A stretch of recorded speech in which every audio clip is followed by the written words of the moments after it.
Allah peganganku. Orang-orang besar seperti Teresa Avila dan Teresia Lisieux maupun Teresa Kalkuta adalah orang-orang yang mengagumkan. Paus Fransiskus mengagumi para santa agung itu. Ambillah contoh Santa Teresa Kalkuta. Pernah ada yang bertanya, apakah wanita perkasa itu yakin bahwa Allah berkenan kepadanya? Ibu Teresa menjawab, saya tidak tahu, namun saya mencoba menangkap kehendaknya. Dalam riwayat hidup mereka, para kudus tersebut juga mengaku bahwa jalannya tidak seluruhnya halus dalam mengikuti Tuhan. Kita malah tahu bahwa Ibu Teresa keluar dari kongregasinya untuk mendirikan kongregasi baru. Ia harus menjalani discernment, memilah dan memilih di hadapan Tuhan. Kemanakah langkahnya harus diarahkan untuk melaksanakan panggilan Allah. Inigo dari Loyola juga pernah dimasukkan penjara oleh petugas gereja karena dianggap tidak mengajar iman sesuai dengan pesan pimpinan gereja. Walau kemudian dilepaskan dan melanjutkan langkahnya mencari kehendak Tuhan dengan belajar ke Paris.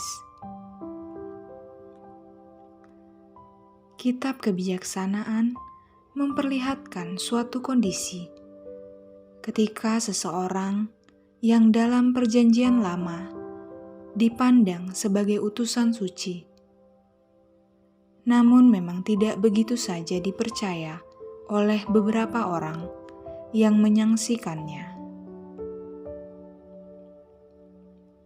Orang itu dicari-cari kesalahannya dan hampir tidak dipercaya kata-katanya.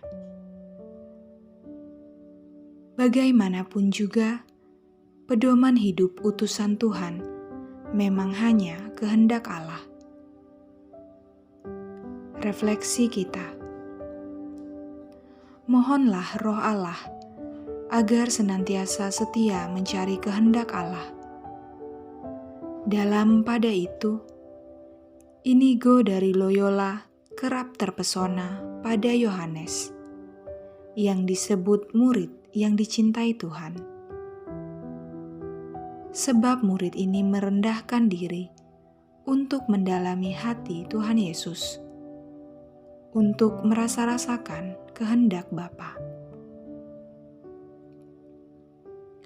Yohanes memperlihatkan bagaimana anak Yusuf dari Nazaret ini tidak menutup-nutupi asalnya dari desa di Galilea, seraya tetap menyusuri jalan-jalan yang ditunjukkan ruaj Allah, supaya kehendak Bapa terlaksana.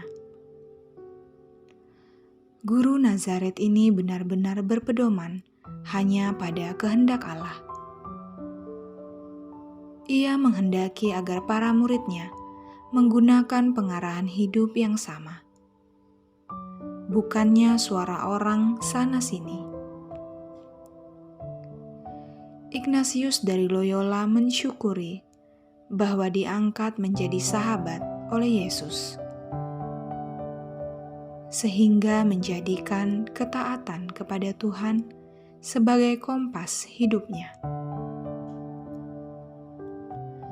Refleksi kita. Sejauh manakah kita mudah dibingungkan oleh pelbagai suara beraneka di sekitar kita, dan lupa bahwa asas dan dasar hidup pribadi maupun pelayanan kita adalah kehendak Allah yang harus kita muliakan? Mohonlah Roh Kristus untuk menjiwai segala lapisan dan langkah di sermon kita.